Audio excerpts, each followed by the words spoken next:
10 محرم بھی ایک داستان ہے، یہ داستان نہیں ہے، یہ سبق ہے، یہ داستان نہیں ہے، یہ سبق ہے، یہ پیغام ہے، یہ قربانی کی لازوال مثال ہے۔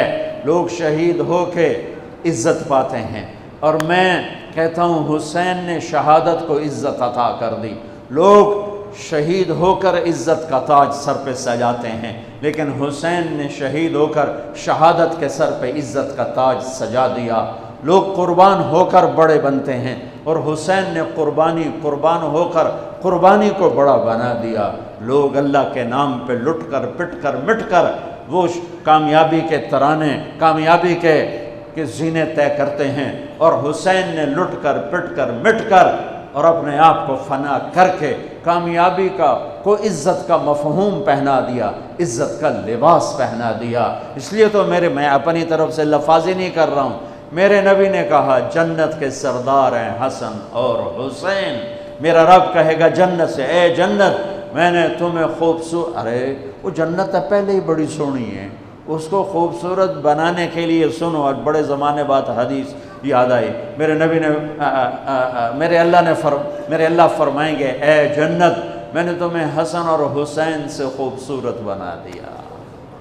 شہادت کو حسین نے خوبصورت بنایا، قربانی کو آل رسول نے خوبصورت بنایا، کامیابی کو آل رسول نے مفہوم پہنایا، اللہ کے نام پر مر مٹنے کے لازوال معنی سمجھائے، اللہ کو پا لینے کے لیے کہاں تک جایا جا سکتا ہے کر کے دکھایا، اللہ کو پا کر سب کچھ کھو کر کیا کیا جا سکتا ہے، کربلا وہ پیغام ہے۔ یہ صرف 10 دن کے لیے رونے دھونے کا پیغام، بے شک حسین کے لیے رونا بھی سنت۔ ہر شے کو بدعت نہ بناؤ۔ پانی دیں۔ ام سلمہ سے آپ نے فرمایا ام سلمہ آج ایک فرشتہ ملنے آ رہا ہے، بہت خاص، کسی کو اندر نہیں آنے دینا۔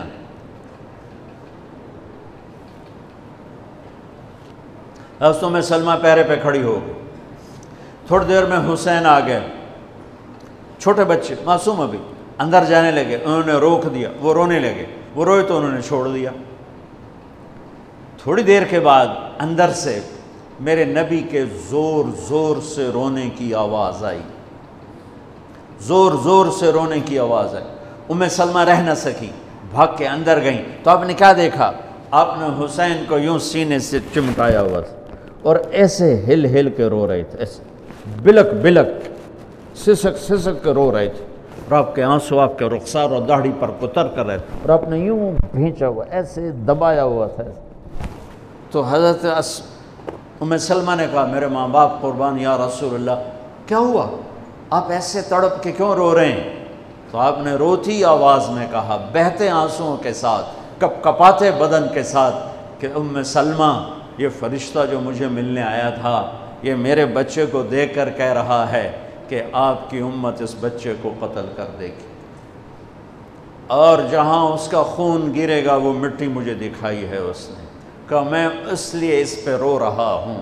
ابھی تو وہ شہید نہیں ہوئے اور رویا جا رہا ہے، تو ہم تو ان کی شہادت پہ روتے ہیں بھائی، ہم تو ان کی شہادت پہ روتے ہیں، اور یہ قیامت تک روتے رہے گی دنیا، قیامت۔ یہ اللہ کا نظام ہے، اس نے کربلا کے واقعے کو یوں کر دیا جیسے ہر سال آج ہی ہوا ہے، آج ہی حسین شہید ہو رہے ہیں، آج ہی عبداللہ کا سر کٹ رہا ہے، آج ہی زینب کی چادر کو پھاڑا جا رہا ہے، آج ہی لاشوں کو گھسیٹا جا رہا ہے۔ وہ میں حیران ہوتا ہوں، ٹیپو سلطان سرنگا پٹم میں شہید ہوئے، دشمن کون؟ انگریز، کون؟ کافر۔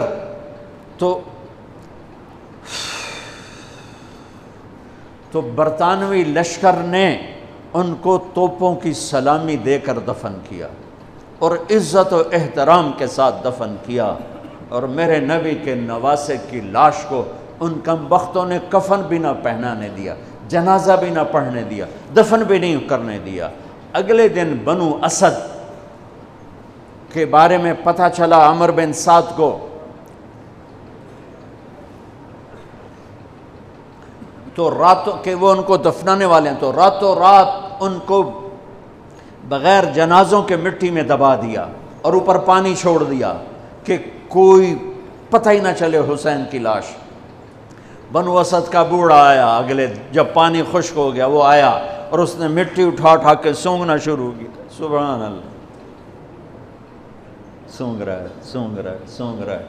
ایک جگہ کی مٹی اٹھا کے سونگا تو اس میں جنت کی خوشبو تھی، تو تڑپ کے بولا یہ میرے نبی کے نواسے کی قبر ہے، یہ میرے نبی کے نواسے کی مٹی ہے، کہ وہ جنت کے سردار تھے تو قبر بھی جنت کی خوشبو پھیلا رہی ہے اس کی۔ حالانکہ بن دیکھی بات ہے، کیونکہ انہوں نے راتوں رات ان کو دبا دیا کہ ان کا جنازہ بھی نہ ہو، لعنت ہو ان کی قبروں پر، ان کی ہڈیوں پر، ان کی روحوں پر، ان کی مٹی پر، ان کی خاک پر۔